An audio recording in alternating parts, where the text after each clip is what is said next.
Stop! Please, for God's sake, stop! Eleanor's voice cracked, something that hadn't happened since her husband's funeral 5 years ago. Her reflection in the gilded mirror showed a woman unraveling, and not just because half her hair was missing. You don't understand what you're doing! The young woman holding the scissors, Maya Chen, her son's girlfriend of 8 months, didn't stop. Her hands moved with careful precision, sectioning another piece of Eleanor's hair, her dark eyes focused and unwavering. Mrs. Hartford, I need you to trust me. Just a little longer. Eleanor's breath came in short gasps. 26 years. 26 years she had maintained the exact same hairstyle, the exact same length, the exact same shade of brown with subtle highlights that cost $400 every 6 weeks. It was more than vanity. It was the last piece of him she had left. My husband loved this hair, Eleanor whispered, tears streaming down her face, cutting through her foundation. The night he proposed, he told me never to change it. He said it reminded him of the girl he met at Hartford, the girl who wasn't afraid of anything. And now you're destroying it. Maya's hands trembled for just a moment, but she didn't stop cutting. I know what I'm asking of you. I know what this means. 3 days earlier, everything had been different. Eleanor had been sitting in her home office, reviewing the quarterly reports for Hartford Enterprises, when her son James burst through the door, with that same reckless energy he'd had as a boy. At 32, he was the spitting image of his father, same sharp jawline, same ocean blue eyes that could convince you to do anything. Mom, I need to talk to you about Maya. Eleanor had set down her reading glasses, bracing herself. She'd liked Maya well enough during their few brief encounters. The girl was intelligent, compassionate, worked as a nurse at Children's Memorial Hospital. But Eleanor had learned long ago that people who got close to the Hartford fortune often had ulterior motives. She wants to start a foundation, James continued, pacing in front of her mahogany desk, for kids with cancer, specifically kids who lose their hair during chemo and can't afford good wigs. Something had twisted in Eleanor's chest. That's admirable. She wants to donate her own hair. 20 inches of it. James ran his hand through his own hair. And she's hoping to inspire others to do the same.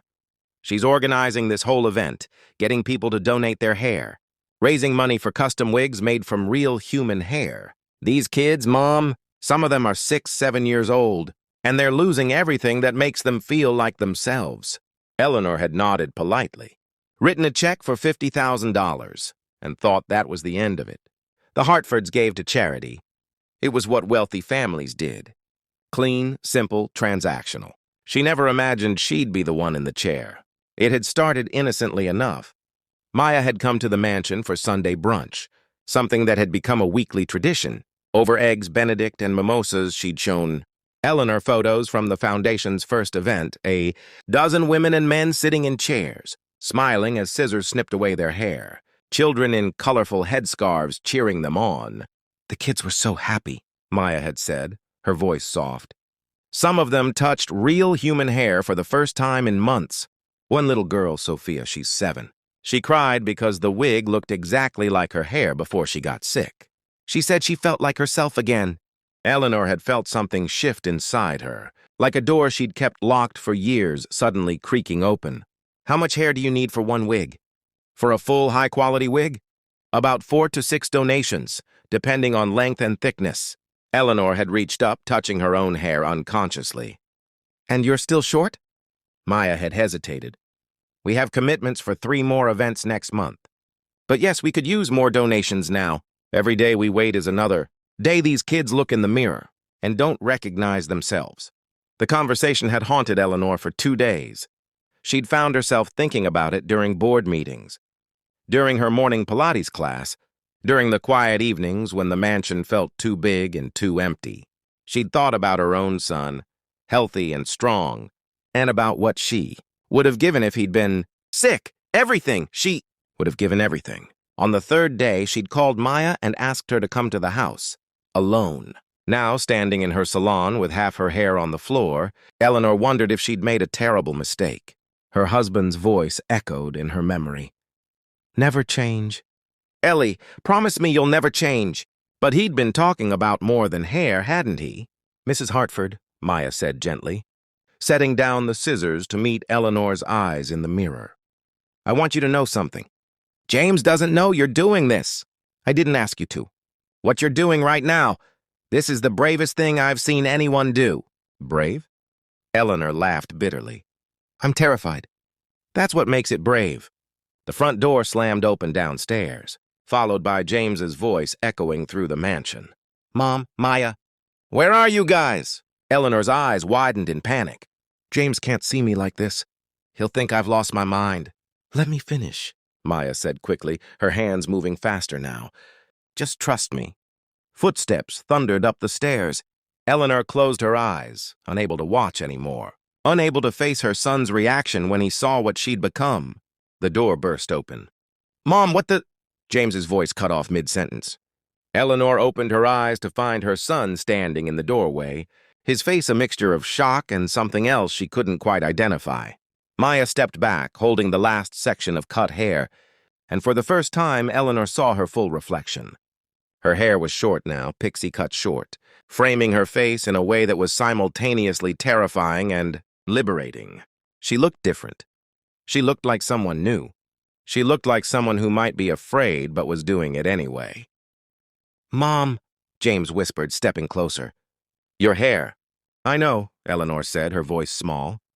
"Your father would hate it." "No." James knelt beside her chair, taking her hand. "No, Mom, Dad would love it. Do you know what he told me before he died? He said his biggest regret was that he'd made you promise never to change. Because he realized too late that the woman he loved wasn't the girl from Hartford. It was the woman who grew and evolved and became stronger with every year. He said he wished he'd told you that you were beautiful enough to reinvent yourself 1,000 times. Eleanor felt something break open inside her chest, years of grief and preservation crumbling away. "He said that?" "He made me promise to tell you when the time was right. I've been waiting for 5 years, waiting for a moment when you were ready to hear it." James looked up at Maya with such love that Eleanor felt her heart ache. "I didn't know today was that day." Maya held up the bundled hair tied neatly with a ribbon. "This will make 2 full wigs. Mrs. Hartford, 2 little girls are going to feel like themselves again because of you." Eleanor stood on shaking legs, looking at herself in the mirror, really looking, maybe for the first time in decades.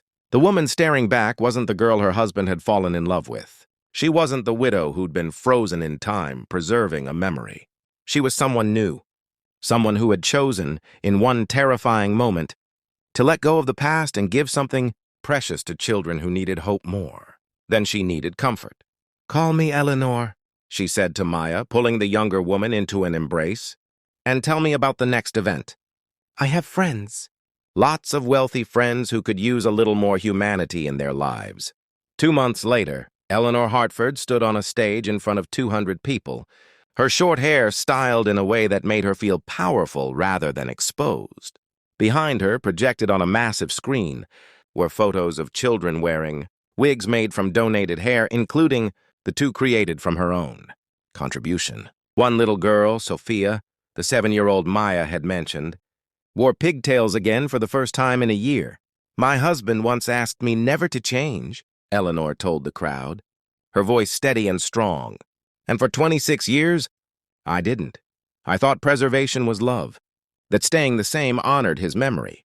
But I've learned that real love, the kind that changes the world, requires us to grow, to sacrifice, to become uncomfortable.